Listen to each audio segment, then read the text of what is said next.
Jolina Magdangal inulan ng batikos ng mga netizens dahil sa congratulatory post nito para sa bagong kasal na sina Carlo Aquino at Charlie Dizon.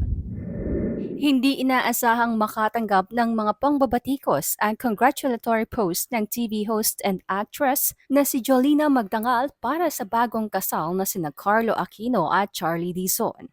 Matatanda ang ginanap ang private at secret wedding ng dalawa sa Alta Veranda de Tibic sa Silang, Cavite nito lamang linggo, June 9, 2024. Pili lamang ang nagsidalo kasama na riyan ang kani-kanilang pamilya at ilang piling kaibigan at kasama nga dito si Jolina Magdangal at ang asawa nitong si Mark Escueta. Nitong June 10 si Instagram ay nagbahagi si Jolina para magpasalamat at batiin nga ang dalawa. Kalakip nito ang mga kuhang larawan ni na Carlo at Charlie sa kanilang kasal. At sa caption nga ng kanyang post, nagbalik tanaw si Jolina sa wedding vow ni Charlie kay Carlo. Ayon dito, minanifest umano ni Charlie ang pagpapakasal niya kay Carlo. Pag-amin pa nga ni Jolina, maliban daw kay Charlie.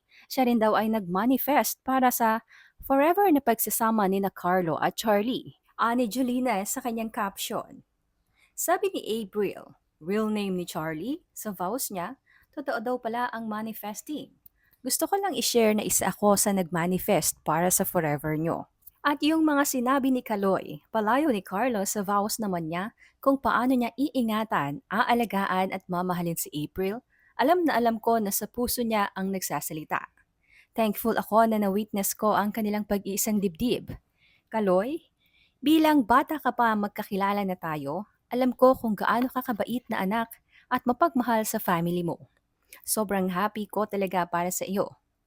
April, mula nung malaman ko na mag-sister tayo kay Nanay Ninette, nasundan na kita and ina-admire talaga kita sa galing mo sa craft mo pero higit sa lahat, sa pagka-humble mo.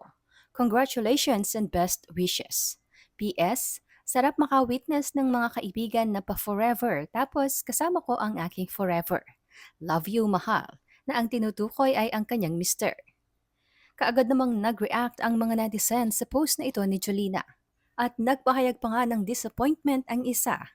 Komento ng netizen, I'm so disappointed sa'yo, Jolina.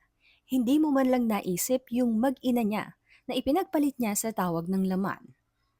Grabe naman caption mo, Jolans, na mapagmahal sa pamilya. Knowing the fact na iniwanan niya ang mag-ina niya. Ayan, nabash ka tuloy, konsinti pa more. Dagdag naman ng isa, mapagmahal sa family? Are you kidding? What do you call a man who turned his back to his very own flesh for his own sake's happiness? Like, seriously? Dagdag pa ng isa, maganda sana kung naging mabuting ex si Carlo sa nanay ng anak niya. Pwede pa maintindihan ng mga tao na baka nga nagbago siya.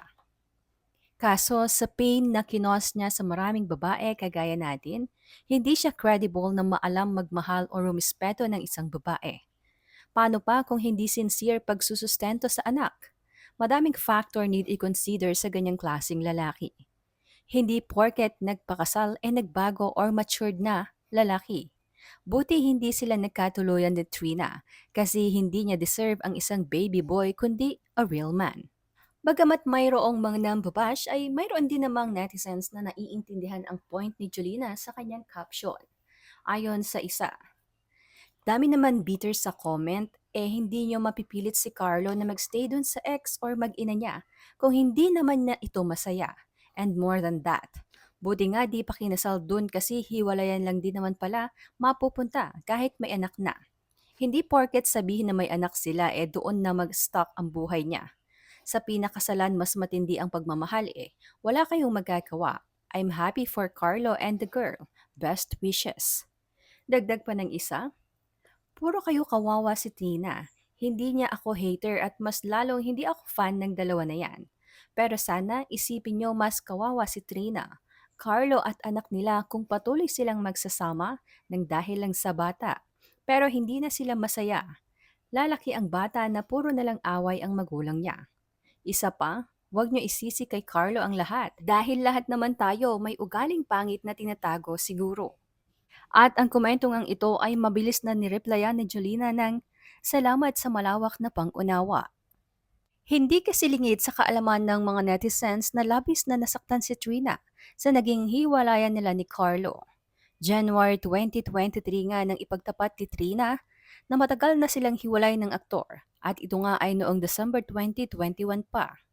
Naitago raw nila ito ng halos isang taon bago tuluyang pumutok sa publiko.